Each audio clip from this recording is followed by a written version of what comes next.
Mr. President, the move by the United States to bring to this Council protests in Iran by some of our citizens for legitimate grievances, some exacerbated by none other than U.S. itself in its dereliction of its obligation under the Joint Comprehensive Plan of Action, is an abuse of its power as a permanent member and an abuse of the Council itself.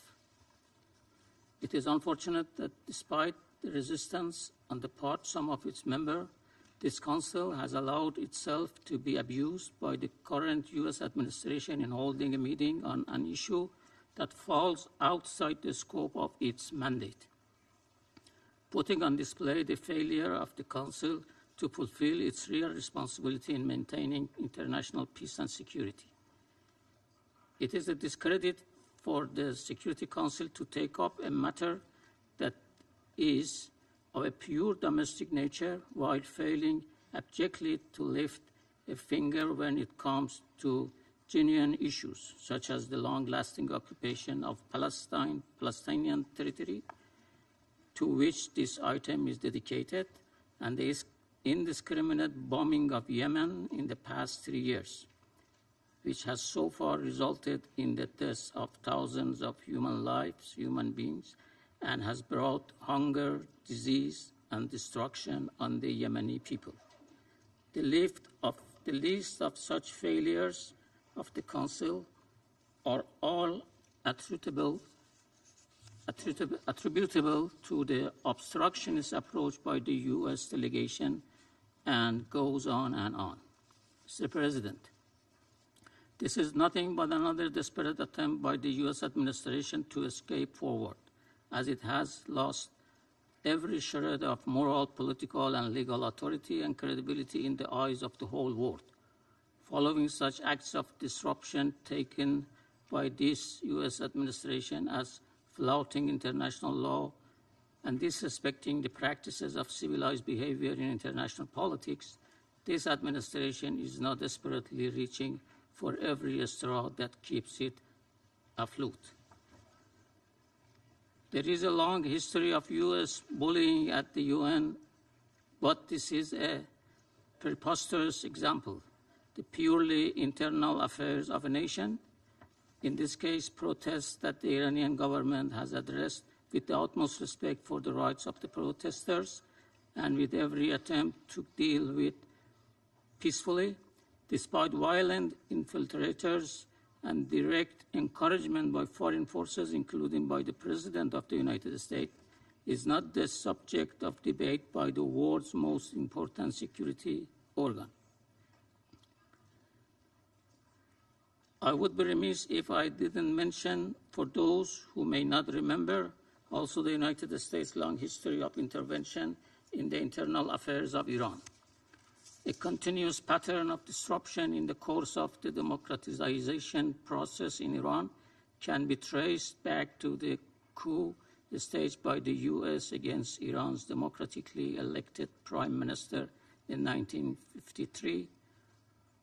Hostile acts intensified once Iranians rose up to overthrow their dictator ruler, who was unsurprisingly loved by the U.S. government. Since then, among others, the U.S. has backed attempted military coup and acts of sabotage in Iran, imposed illegal and inhuman unilateral sanctions against ordinary Iranians, unconditionally supported Saddam Hussein in his 8-year destructive war against Iranians, including by providing him with chemical weapons, and even directly engaged in military confrontation with Iran in defense of Saddam. I should also refer to the 290 innocent lives lost, including 66 children, on board Iran Air 655, shot down in July 1988 by the U.S. Navy in the Persian Gulf. It would be remiss of me not to recall that the U.S. shamelessly decorated the commander who gave the order to fire.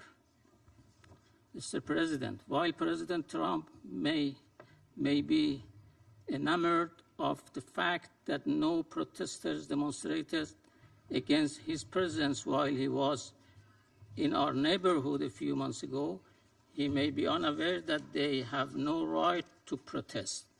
The fact is that every democratic country, citizens will, from time to time, take to streets to protest one thing or another, and Iran is no exception.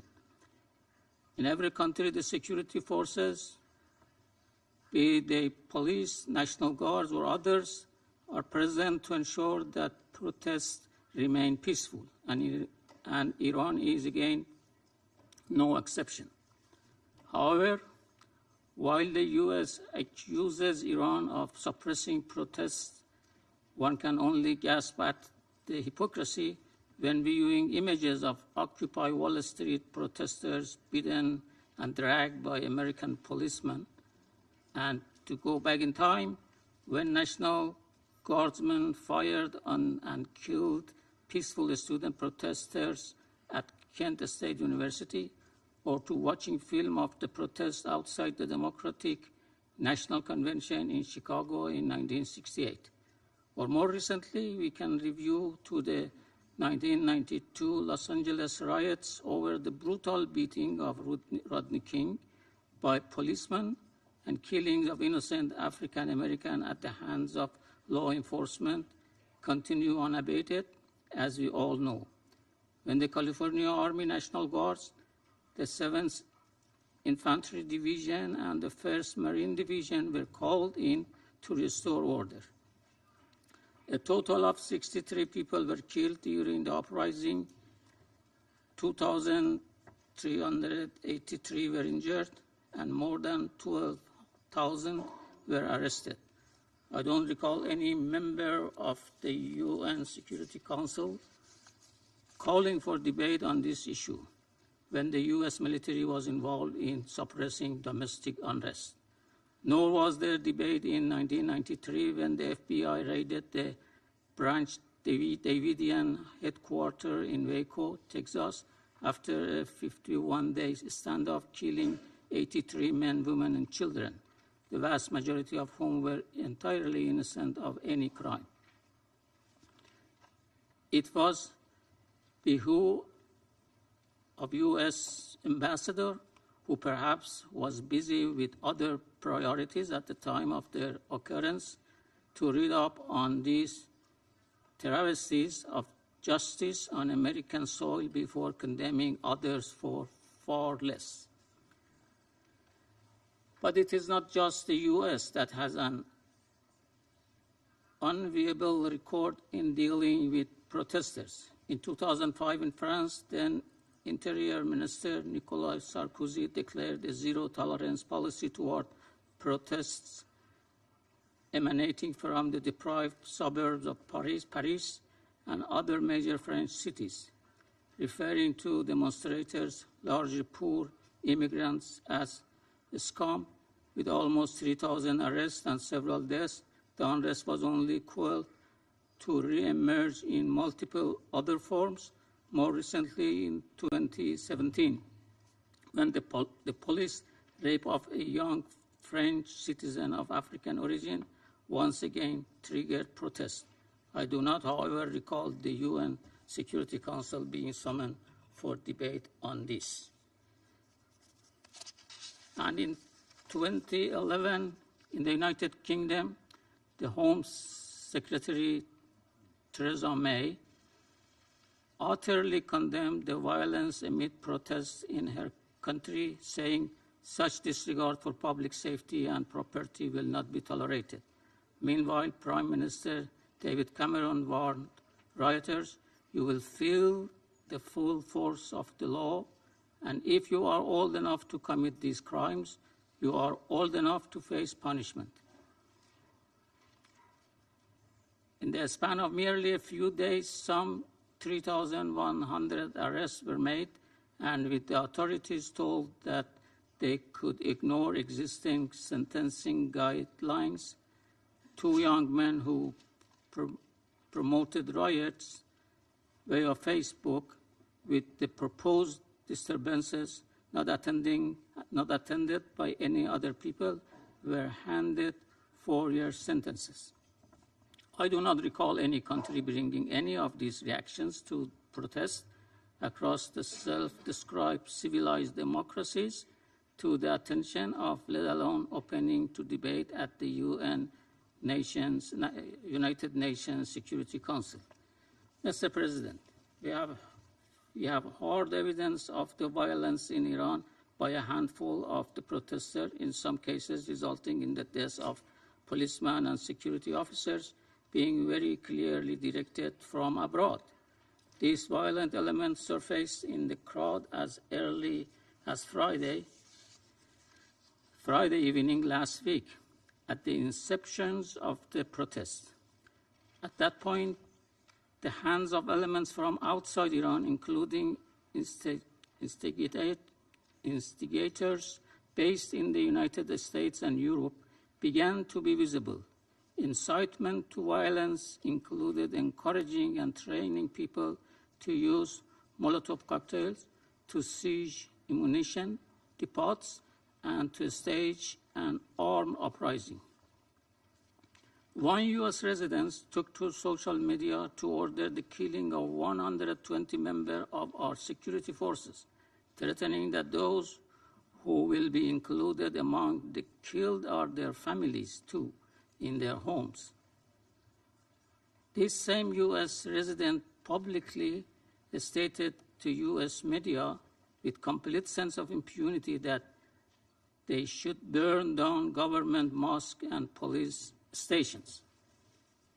It was clear enough to not just us, but also third parties that Telegram messengers executives decided to block some of the violent inciting channels, citing a line one shouldn't cross. All of this is also well documented in the mainstream media.